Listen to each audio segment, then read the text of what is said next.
Bom, pessoal, olha agora é o primeiro momento polêmico desse vídeo. Momento polêmico. Você estava pensando o quê? Agora ele vai falar da viagem do Cabral, porque já falou toda esse agora a gente fala do Cabral. Não vou não, não vou não. Eu vou falar de um homem chamado Duarte Pacheco Pereira. Duarte Pacheco Pereira, o que, não me lembro quando isso aqui que eu vou falar agora veio à tona, falaram o seguinte, Duarte Pacheco Pereira, o verdadeiro Cabral. Olha que maneiro, hein? Gente, vamos lá. Em 1498, Dom Manuel I chamou esse navegador, experiente navegador português, e deu a ele uma missão secreta.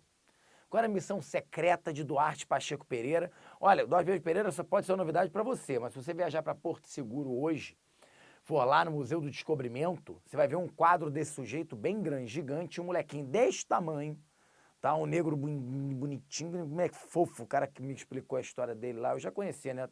Foi até maldade, que ele falou para mim, sabe quem é esse tio? Falei, Duarte Pacheco Pereira, mas ficou tristão. Né? Mas eu falei, pô, cara, eu sou professor de história e tal, já tinha lido essa história aí, muito bacana. Mas ele me deu vários detalhes bacanas, que eu quero dizer o seguinte, olha como eles já conhecem essa história lá, então um guiazinho pequenininho, lindinho, contou a minha história e pode contar para você. Vai falar para você que, na verdade, em 1498, Dom Manuel I vira para esse navegador e fala assim, olha, você tem uma missão, fazer uma expedição que saia da ilha de Cabo Verde ali, que serviu de referência para a demarcação do Tratado de Tordesilhas, né?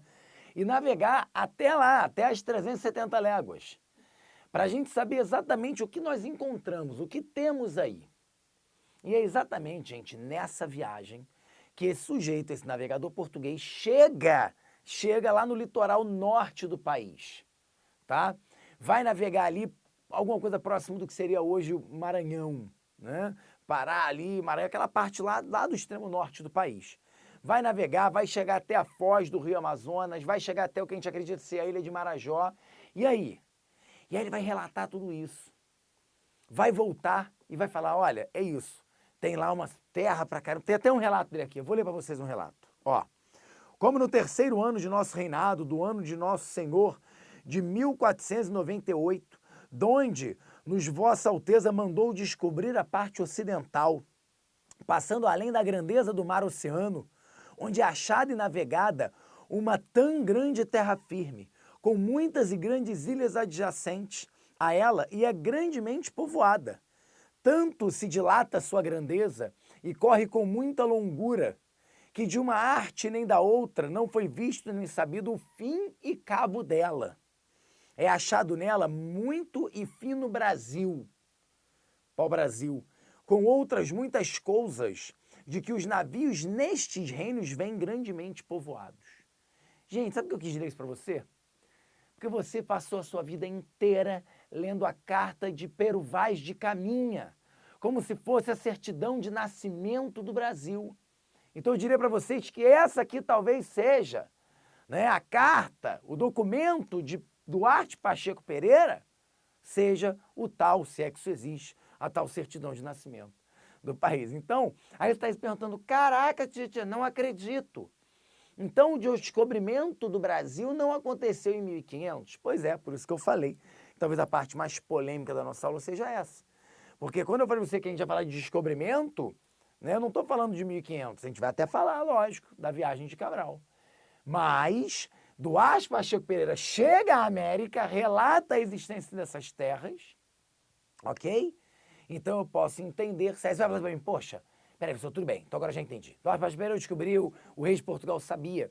Mas caramba, por que foi sigiloso isso? Né? E por que depois disso então não se comunicou ao mundo? Gente, pensa comigo, o ano é 1498, final de 1948, finalzinho ali seria novembro, dezembro de 48, esse período. Caramba, onde foi que os portugueses chegaram? Onde Vasco da Gama, navegador em nome da coroa portuguesa, chegou no mesmo ano de 98, meses antes? Nas Índias, no Oriente, onde eu falei para vocês que era a prioridade portuguesa, era a prioridade do Reino de Portugal. Então vamos lá, Portugal está com suas atenções voltadas todas para o Oriente. Então, fazer uma expedição sigilosa agora, primeiro, significa não entrar em conflito com a Espanha. Não sabia até onde iria, não sabia até onde iria se explorar. Então, não precisa falar com os espanhóis. E mais do que isso, não precisa falar agora para o mundo, ou seja, não precisa falar agora para os franceses, para os ingleses, para toda a Europa, que existe de fato, existem terras ali. Até porque Portugal agora não está disposto a proteger essas terras. E mesmo quando o fizer a partir de 1500, né, mesmo quando o fizer, vai fazer de forma muito tímida. As expedições guarda-costas que Portugal vai começar a desenvolver a partir de 1500, gente, não conseguem cobrir nem de longe todo o território da América Portuguesa.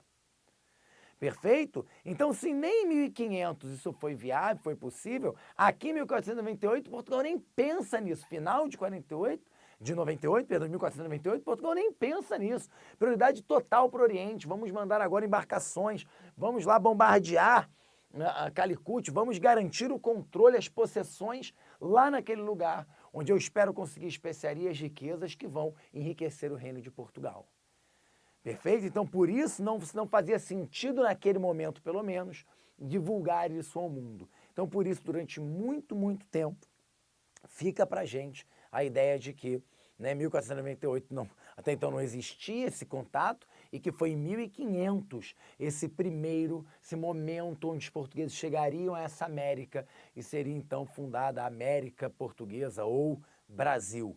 Mas isso a gente discute já já.